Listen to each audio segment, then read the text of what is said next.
안녕하세요, 신작가입니다. 최근 일본 학교의 급식에 커다란 변화가 일어나고 있고 심지어는 심상치 않은 자판기까지 등장해 세계를 놀라게 하고 있습니다. 한국인 90%가 더 이상 개고기 요리는 먹지 않는다. 이유는 두 가지. 최근 이런 기사가 일본에서 많이 보도됐고 일본 내에서 화제가 됐습니다. 한국사단법인 동물복지연구소 어웨어는 2022 동물복지에 대한 국민인식 조사를 발표했습니다. 어웨어는 해마다 성인 남녀 2,000명을 대상으로 개 식용 문제, 동물 보호제도 등 전반적인 동물 복지에 대한 인식 조사를 실시하고 있습니다. 올해 발표된 설문 결과를 보면 개를 식용으로 사육, 도살, 판매하는 행위를 법으로 금지하는 것에 동의하느냐는 질문에 대해 매우 그렇다 42%, 그렇다 30.8% 등 동의하는 비율이 72.8%로 집계됐습니다. 응답자의 94.2%가 지난 1년간 개고기를 먹은 경험이 없었고 88.6%는 향후에도 개고기를 먹을 의향이 없다고 답했습니다. 결과를 통해 알 수 있는 것은 한국 국민 대부분이 개고기에 대해 부정적으로 생각한다는 것입니다. 기사는 다음과 같이 마무리하고 있습니다. 자국의 음식 문화를 지키는 것도 중요하지 않을까?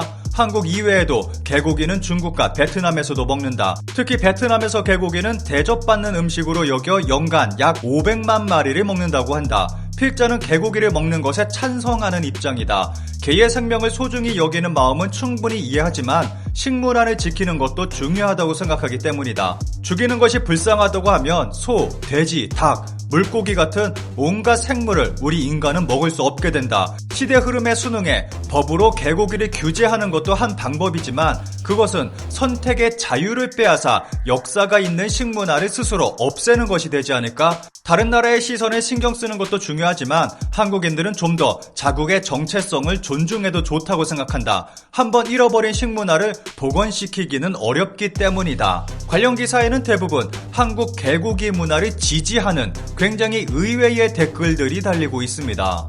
자연스럽게 먹는 사람이 적어진다면 몰라도 해외에서 비판하니까 라고 하는 것은 어떻게 보면 아깝다는 생각이 든다. 그런 것만 신경 쓰다 보면 언제까지나 자국의 문화는 확립되지 않는다. 세상은 균일하지 않다. 기후가 다르면 사는 동물도 자라는 작물도 다르다. 다르기 때문에 무역이 성립하고 다른 나라끼리 번영한다. 세상을 균일하게 하려면 무엇인가 꼭 나눌 수 없는 것이 나온다. 그것은 언젠가 전쟁의 불씨가 되기도 한다. 평화를 사랑한다면 차이를 인정해야 한다.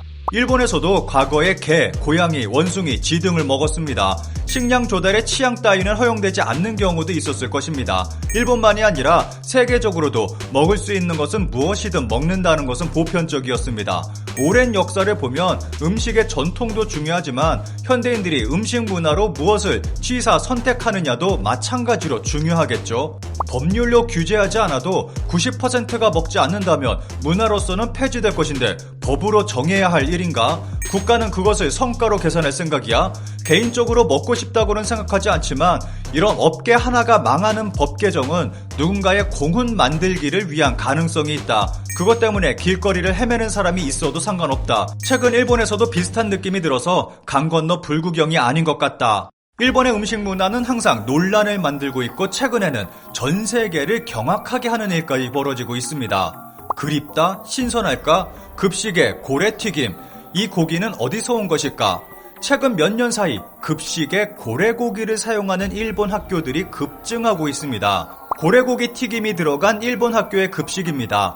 예전에는 이런 고래고기 급식이 흔했었는데 어느 순간 급감하기 시작했습니다. 그러던 것이 최근 다시 급증하고 있습니다. 고래고기, 학교와 고급 음식점으로 상업포경 3년 반 만에 매력 재발산. 일본의 본격적인 상업포경이 시작된 지 3년 반이 지났습니다. 이유는 여기 있습니다. 일본은 1951년 국제포경위원회에 가입한 이래 줄곧 멸종위기에 놓인 고래를 보호하자는 국가 및 고래 보호단체들과 대립해왔습니다. 1982년 국제포경위원회는 상업적 포경 중지를 결정했고 국제사회와 동물보호단체의 거센 비난은 일본을 향했습니다. 일본은 1987년부터 남극해에서 고래 생태 연구를 명분 삼아 과학조사를 위한 포경 프로그램으로 우회했고 이듬해부터는 상업 포경을 공식 중단했습니다. 그런데 말만 과학조사지 일본은 사실상 상업폭염과 다름없는 행위를 지속해왔습니다. 그리고 국제사회의 로비도 끊임없이 계속해왔습니다. 반면 일본 국내에서는 고래잡이 전면 허용을 요구하는 압박이 커졌고 일본 정부는 2018년 9월 국제폭염위원회 연례총회에서 상업적 목적의 폭염 재개를 제안했으나 표결 끝에 거부됐습니다. 이에 아베 정부는 2019년 국제폭염위원회를 탈퇴했습니다. 이후 일본은 고삐 풀린 망아지처럼 마음 놓고 고래를 잡아들이기 시작했습니다. 그런데 문제는 일본 내에서 고래고기 소비가 점점 줄어들고 있다는 것입니다. 보시는 그림은 일본의 연도별 고래고기 소비량을 나타낸 그래프입니다.